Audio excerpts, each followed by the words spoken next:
सुहासिनी ने उस लड़के की गर्दन पर अभी भी चाकू रखा हुआ था, लेकिन लकी उसकी दिशा में आगे बढ़ता जा रहा था। आखिर में लकी ने ना जाने किस जहर का इस्तेमाल किया, लेकिन उसकी वजह से सुहासिनी को लकवे का अटैक आ गया। जब उसे लगा कि वो लकी से लड़ नहीं सकती थी, तो उसने उसके लिए काम करना चुन लिया।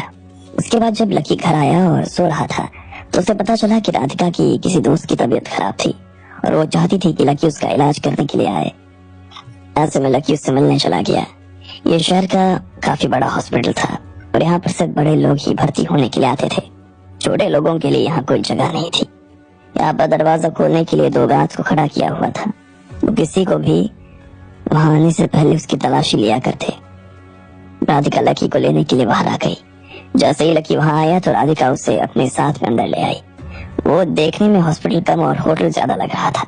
उन दोनों की गार्ड ने तलाशी ली और उसके बाद वो लोग सीधा 5वें माले पर चले गए। उस लड़की के कमरे में काफी जगह थी। वो बहुत बड़ा कमरा नजर आ रहा था और उसके पलंग को कुछ 7 से 8 लोग घेर कर खड़े थे। वो सभी किसी न किसी चीज के बारे में बात कर रहे थे।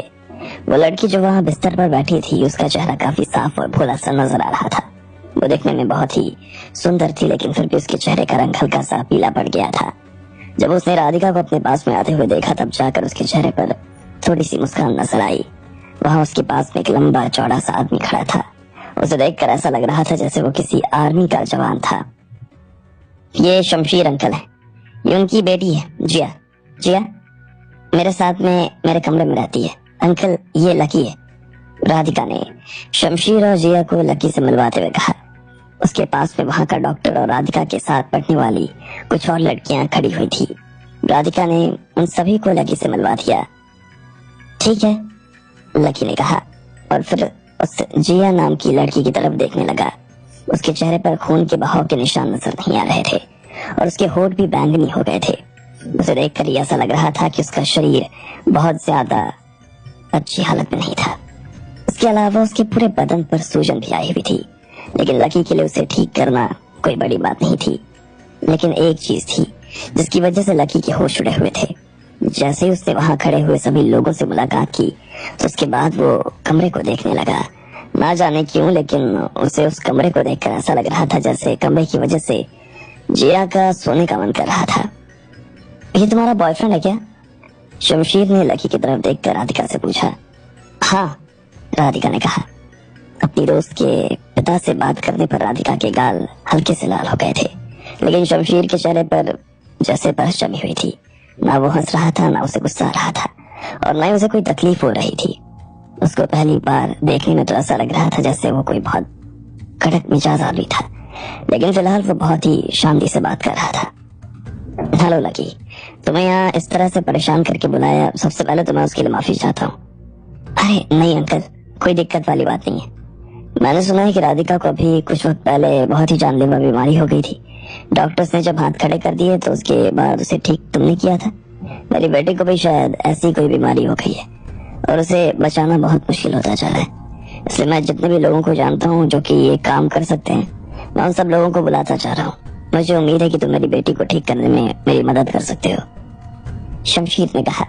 उसकी आवाज से ही लकी समझ गया था कि वो अपनी बेटी से कितना प्यार किया करता था, लेकिन लकी को यह भी समझ आ गया था कि इस वक्त उसकी हालत क्या थी। क्या मैं जिया से मिल सकता हूँ? लकी ने पूछा।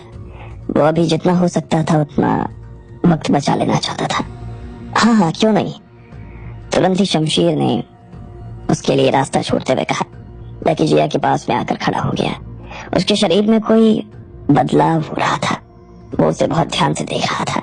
ठीक इसी वक्त वहां पर जो डॉक्टर खड़ा था, वो भी लकी को बहुत ध्यान से देख रहा था और ना जाने किसी बहाने से उसका ध्यान भटकाने की कोशिश कर रहा था। शमशीर जी, ये कौन है? डॉक्टर ने आंखें में झेपते हुए पूछा। डॉक्टर साहब, ये मेरी बेटी की दोस्त के साथ में, इसका नाम लकी है और ये मेरी बेटी को देखने के लिए यहाँ आया है। शमशीर ने उसे लकी के बारे में बताते हुए कहा। लकी ये यहाँ के सीनियर डॉक्टर हैं, डॉक्टर अविचल। मेरी बेटी का सारा केस यही हैंडल कर रहे हैं। हेलो डॉक्टर, लकी ने कहा।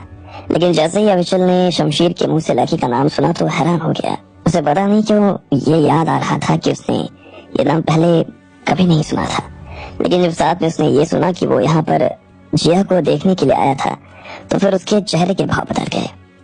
देखिए जी, मैं आपसे पहले तो यही पूछना चाहता हूँ कि आपने कौन से मेडिकल कॉलेज में पढ़ाई की है और आप अभी किस हॉस्पिटल में काम कर रहे हैं? हाँ देखिए, मैंने कहीं किसी मेडिकल की पढ़ाई नहीं की और ना ही मैं किसी हॉस्पिटल में काम करता हूँ, लेकिन मुझे इन सब मामलों की जानकारी बहुत है। लकी ने कहा। वो समझ गया था कि अविचल की बात किस दिशा में जा रही थी, इसलिए लकी ने भी घुमाने फिराने की जगह उसे दो टूक सीधा जवाब दे दिया। तुम्हें मेडिकल की कोई नॉलेज नहीं है और उसके बाद भी सब कुछ पता है? क्या बकवास है ये सब। देखिए लकी जी, मेडिकल में काम करने के लिए मेडिकल की पढ़ाई करना बहुत जरूरी है। अगर आपने पढ़ाई नहीं की है तो आप पेशेंट को देख कैसे सकते हो, उसका इलाज कैसे कर सकते हो? आपको इतना भी लापरवाह होने की जरूरत नहीं है। आपके पास में मेडिकल से जुड़ा कोई भी सर्टिफिकेट नहीं है। जी नहीं, लकी ने मुस्कुराते हुए कहा। वो देख पा रहा था कि ये डॉक्टर अविचल सच में उसके लिए एक बड़ा सिरदर्द होने वाला था। वो खुद नियमों से जुड़ा रहने के बाद भी कुछ नहीं कर पा रहा था, तो फिर लकी को नियम क्यों सिखा रहा था? कोई मेडिकल का सर्टिफिकेट भी नहीं है? वैसे मुझे पता था तुम्हारे पास मुझे ऐसा कुछ भी नहीं मिलने वाला है। मुझे तो लगता है कि तुम वो झोला छाप डॉक्टर हो जो लोगों का रास्ते चलते किसी भी चीज से इलाज कर देते हैं। लेकिन ये पटना का सबसे बड़ा और सबसे बेस्ट हॉस्पिटल है, ऐसे में मैं यहाँ पर ऐसा कुछ भी नहीं होने देने वाला हूँ, अविचल ने गुस्से में आते हुए कहा। हालांकि वो बहुत ज्यादा गुस्से में था, लेकिन फिर भी उसने अपनी आवाज को काफी शांत रखा हुआ था, लेकिन उसके माथे पर उसका गुस्सा साफ चमकता हुआ नजर आ रहा था। अविचल जी, मैंने आपसे पहले ही कहा था कि मेरी बेटी को बचाने के लिए मुझे जिस किसी की भी जरूरत होगी मैं उसे बुलाऊंगा ही बुलाऊंगा। सर आप मेरी बात सुनिए, आपकी बेटी की हालत सच में खराब है और मामला अब किसी भी डॉक्टर के हाथ में नहीं है। हम यहाँ पर खड़े रहकर इंतजार करने के अलावा कुछ नहीं कर सकते। कोई भी डॉक्टर तो क्या, कोई भी आदमी अब आपकी बेटी को नहीं बचा सकता है। ये सब लोग आपकी जेब से ना पैसा निकलवाने के लिए आ रहे हैं और आप पागलों की तरह इन्हें पैसे दिए जा रहे हैं। ऐसा नहीं है कि मैं नहीं चाहता कि आपकी बेटी ठीक ना हो, लेकिन फिर भी मैं आपको किसी तरह से अंधेरे में नहीं रखना चाहता हूँ। जो सच है मैं आपको बता रहा हूँ, बाकी आप अपने हिसाब से देख लो। अविचल ने शमशीर को समझाने की कोशिश की और फिर से लकी की तरफ देखने लगा। वो लकी को बहुत ही हीन भावना से देख रहा था और अगर उसका बस चलता तो वो अभी के अभी लकी को यहाँ से बाहर करवा देता। देखिए सर, मेरी बात को समझने की कोशिश कीजिए। ये लकी और कोई नहीं बल्कि एक झोला छाप डॉक्टर है और मैं बता रहा हूँ ये केस को और बिगाड़ने ही वाला है। अविचल जी, आपको अभी इस मामले में ज्यादा कुछ नहीं पता है। आप खुद ही कह रहे थे कि आप इसमें कुछ नहीं कर सकते, तो ऐसे में जो कर सकता है उसे करने दीजिए ना। वैसे भी राधिका कह रही थी कि मेडिसिन में इसका हाथ बहुत अच्छा है। शमशीर ने बहुत ही शांति से कहा। इतनी बातें सुनने के बाद भी उसका लकी के ऊपर भरोसा नहीं टूटा था। वैसे भी राधिका उसे लेकर आई थी और ये बात शमशीर भी जानता था कि राधिका और जिया एक दूसरे की कितनी अच्छी दोस्त थी। इतने में वहाँ किसी मशीन में से आवाज आने लगी। तुरंत ही जिया के शरीर को बहुत सारे तारों से जकड़ दिया गया और डॉक्टर मशीन की तरफ देखने लगे। उसमें एक लाल रोशनी चमकती हुई नजर आ रही थी। ये देखकर वार्ड में खड़ा हर एक आदमी हैरान हो गया।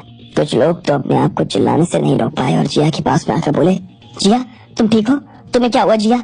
जिया। इधर जिया के चेहरे का हुलिया बदल गया। शमशीर ने देखा कि जिया का मुंह बंद हो गया था और उसके दांत एक दूसरे के साथ में चिपक गए। उसने अपनी आंखों को कसकर बंद कर लिया था और उसका शरीर भी किसी गेंद की तरह गोल सा हो गया। उसे देखकर ही लग रहा था कि वो कोमा में चली गई थी। इतने में दो नर्स ना जाने किस चीज की जांच करने के लिए उसके पास में आकर खड़ी हो गई और उसका ऑक्सीजन नापने लगी। 10 मिनट से कम में ही डॉक्टर ने ये बात कह दी कि जिया कोमा में नहीं थी, लेकिन उसके दिमाग को एक बड़ा झटका लगा और उसकी वजह से उसके होश उड़ गए। ये देखकर ऐसा लग रहा था कि उसकी याददाश्त भी चली गई थी और वो जो कुछ भी देख रही थी उसके बारे में अपने मन में कुछ सोच नहीं रही थी। उसकी आंखें तो खुली थी, वो सांस भी ले रही थी, लेकिन उससे कुछ सूझ नहीं रहा था। लकी ने जब ये हाल देखा तो वो हैरान हो गया। ये सब वही हो रहा था जो उसने सोचा था, लेकिन ये इतना जल्दी हो जाएगा लकी को इस चीज की उम्मीद नहीं थी। जब लकी ने जिया को इस हाल में देखा तो उसकी जुबान पर एक नाम आया, झोला छाप। अविचल ही था जो वहाँ खड़ा खड़ा चिल्लाया जा रहा था और उसके चिल्लाने की वजह से जिया के साथ ये सब हो गया। अपने बारे में इस तरह की बातें सुनकर वो अपने आप को संभाल नहीं पाई और उसके दिमाग को एक गहरा झटका लग गया। वहाँ का माहौल काफी खराब हो गया था, हर कोई बहुत ही उदास नजर आ रहा था। अब अविचल बार बार जिया की कोई ना कोई जांच करने के लिए उसके आगे पीछे घूमने लगा, तो उसे लकी में से एक अलग सी खुशबू आ रही थी। वो जब जब लकी के पास से निकलता तो उसे यही खुशबू आती। अचानक से उसकी एक बार लकी से आंख मिल गई और उसे लकी की आंखों में एक अलग सी चमक नजर आने लगी। उसे देखकर लग रहा था जैसे लकी ही अब जिया की जान बचा सकता था। उसने भी देर नहीं किया और सीधा जिया के पास जाकर खड़ा हो गया। कोई उसे रोके या टोके, इस बात से उसे कोई फर्क नहीं पड़ रहा था। उसने एक बार के लिए जिया को देखा और फिर अपने हाथों को झटका देकर वहां पर खड़ा हो गया। लकी इससे आगे कुछ भी नहीं कर रहा था। ऐसे में शमशीर को उसे देखकर ऐसा लग रहा था कि वो भी उसकी बेटी को नहीं बचा सकता था। अब बताओ क्या करने वाले हो, कैसे ठीक करने वाले हो इस केस को? अविचल ने जब लकी को जिया के पास जाकर उछलते हुए देखा तो ये पूछ लिया, लेकिन लकी ने कुछ कहा नहीं। अब आगे क्या होने वाला था? क्या लकी जिया की जान बचा पाएगा या अविचल का कहा सच सही साबित हो जाए?